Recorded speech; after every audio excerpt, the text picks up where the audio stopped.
ചോക്ലേറ്റാണ്, പിന്നെ കുനാഫ ചോക്ലേറ്റ് ആണ്. ഇത് നമ്മൾ വാങ്ങിയത് കണ്ണൂർ കോക്ടെയിലാണ്.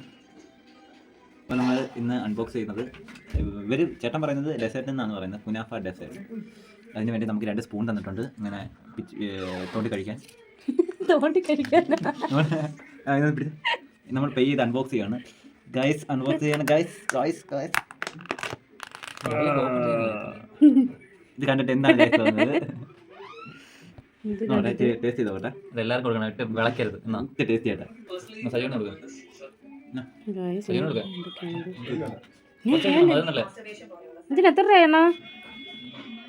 ദാനം കിട്ടിയ ഭാഷ പല്ലാണ് തിന്നിട്ട് പറയാ അതിനുള്ള കേക്കൊക്കെ ഉണ്ടെന്നാ ആടാ. പിന്നെ എല്ലാവരും എന്തോ നല്ല ഭയങ്കര ഗായ്സ്. അപ്പം നമ്മൾ ഇന്ന് കുനാഫ ചോക്ലേറ്റ് പോലെയുള്ള എന്തോ ഒരു സാധനത്തിൻ്റെ ഒരു ഡിസേർട്ടാണ് കേട്ടോ. അതിൻ്റെ പേര് നമുക്കറിയില്ല.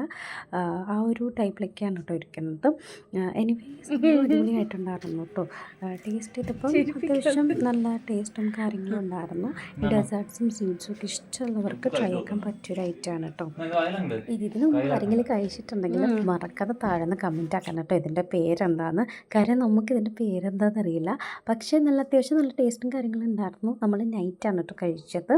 അപ്പോൾ ഫുഡ് കഴിച്ചിട്ടതിന് ശേഷമാണ് നമ്മളിത് കഴിച്ചത്. എന്തായാലും എനിക്കിത് ഇഷ്ടമായി. ഞാൻ പേഴ്സണലി സ്വീറ്റ് അത്ര ഇഷ്ടമുള്ള ആളല്ല, ബട്ട് എനിക്കെങ്കിലും ഇത് ഇഷ്ടമായി. വലിയ പ്രശ്നമൊന്നും കാര്യങ്ങളൊന്നും ഇല്ലായിരുന്നു. നമ്മുടെ പൈസയ്ക്ക് മുതലായിട്ടോ. പൊതുവേ സ്വീറ്റ്സ് ഭയങ്കര കോസ്റ്റ്ലിയാണ്. ഒരുപാട് എന്താ പറയുക, സ്വീറ്റ്സ് കഴിക്കാൻ ഇഷ്ടമില്ലാത്ത ആൾക്കാർക്ക് ഇത് ഞാൻ സജസ്റ്റ് ആക്കുന്നില്ല കേട്ടോ. നിങ്ങൾ ആരെങ്കിലും കഴിച്ചിട്ടുണ്ടെന്നുണ്ടെങ്കിൽ താഴെ നിന്ന് മറക്കാണ്ട് ഇതിൻ്റെ പേരൊന്ന് കമൻറ്റ് ആക്കണേ. ബൈ.